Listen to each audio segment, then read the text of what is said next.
All right, everybody, welcome. I wanted to give everyone a quick reason as to why I don't max out my 401k. And I think a lot of people think I'm a crazy person because of this. And really, in all honesty, it's just about thinking about things through and understanding if they work for you. Not everything that is available to you is something you should run after and chase. So I'm just going to start off by saying that first and foremost. Secondly, if you're just looking for tickets or something like that, this isn't a video for you. I'll see you next time. Have a good day. Don't do anything I wouldn't do. Thirdly, I want to get more into the meat of everything. And apologies if you hear any noise. I'm currently doing some hobby mining on one of my laptops. I'm getting started my day on my personal work computer and a whole bunch of other stuff. But I wanted to take this opportunity to tell you guys why I don't max out my 401k. I do a 7% match. The company matches my 7%. With that 100%, which is awesome. So immediately I'm off the bat with 14% directed towards some sort of nest egg that's used for retirement. Now, if you go to a financial advisor, what they'll probably say is you want to invest at a minimum of 10 to 15%. Why 10 to 15%? Well, if you save 10% over the course of 50 years at a return of about 5% net of inflation, you're going to be able to retire, right? And so you start working at 20 and you work for 50 years, you're going to be 70, and that's retirement age, right?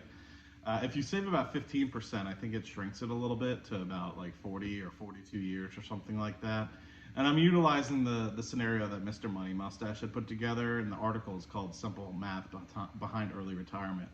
And I think it's really prudent for anybody watching this video to go check it out.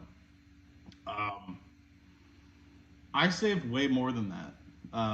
And so what it basically is for me, I found out very early on, while a lot of my coworkers make fun of me and they're like, you're stupid, what about taxes? It's about freedom for me, right? That's the reason why I'm doing a lot of this. And being able to save a little bit on taxes, but have my money locked up till I'm 59 and a half. And I know there's ways around it, but the flexibility and the freedom that I get from only putting 7% of my money away, getting 14% total input, and then putting that majority in the S&P 500, that's just forever money, long-term, nest egg sort of stuff, if everything else goes to crap, right? But I think a lot of you guys that have followed me for many years recognize that I save way more than 7%, right? I, generally speaking, max out my IRAs every year.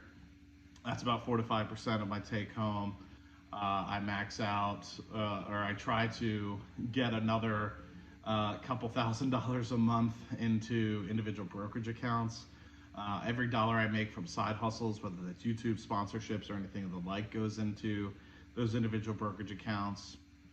So I'm saving a good bit. Most likely, easily, from my take home, personally, for my job, 25%. And then every other dollar that I make outside of my job is about, it is 100%. I save every dollar I make outside of my job that I make from side hustles, sponsorships, YouTube, options, all that stuff, dividend reinvestment, that all goes right back into it. And so if you're saving about 30% or 35% of your income, it really lowers that amount of time to retire to about 17 or so years or something like that, or maybe it's 20 years, but regardless,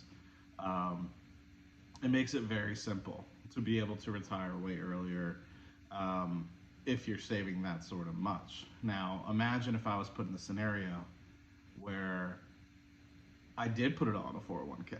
I did put all, 20, 25,000. First and foremost, I'd have a big problem because I'd have to do pre-tax, after-tax, all that sort of stuff, because I'd be hitting limits all over the place. But let's just imagine that all of it goes in, and I want to retire at 40. I'd have to do some sort of like Roth IRA, traditional IRA, sort of rollovers, and have to deal with like the pullouts and all that God-forsaken stuff. It's just way easier for me mentally to just be like, you know what? It's in an individual brokerage account. I have access to that money. So I would say, I think over 70% of my money is outside of 401ks, outside of pensions, all that sort of stuff. So if I wanted to go buy a house, I wanted to start real estate, I have that ability, right? And there's no nobody holding me back except for myself saying, I really don't want to sell 70% of my portfolio to do X, Y, or Z, or what have you. So that's why I don't max out my 401k. What I want to follow up with is why most of you probably should. And it goes back to that 10 to 15% that the majority of people are going to say you need to save for retirement. If you're saving 10 to 15%, it makes most sense for a majority of you guys to max out those contributions because of the tax advantages. You're not going to be able to touch it until you're 59 and a half. And if you're saving 10 to 15%, unless you get some sort of outstanding return, which generally speaking, the S&P returns about 8 to 9% before some sort of inflation or before some sort of tax or anything of the like. So net of everything, let's just say conservatively 6 to 7%, then you're going to be working 50, 40 years at that point.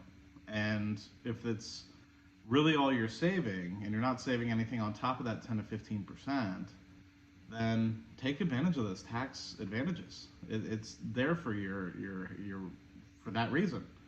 And what I also would just caution people is stay out of retirement date funds. Like, just don't do it. I see so many times people jumping into those, but the expense ratios are large. They invest too much in the bonds. They way underperform the market. So anyway, just wanted to provide a little bit of context. I know it's not a big fancy showy video, but I think a lot of times these sorts of videos help. And so I wanted to provide that avenue for you guys. So anyway, I will talk to you guys soon. Don't do anything I would not do. I'm going to start my work day, and I'll talk to you guys in a bit. Cheers. See you guys in the next video.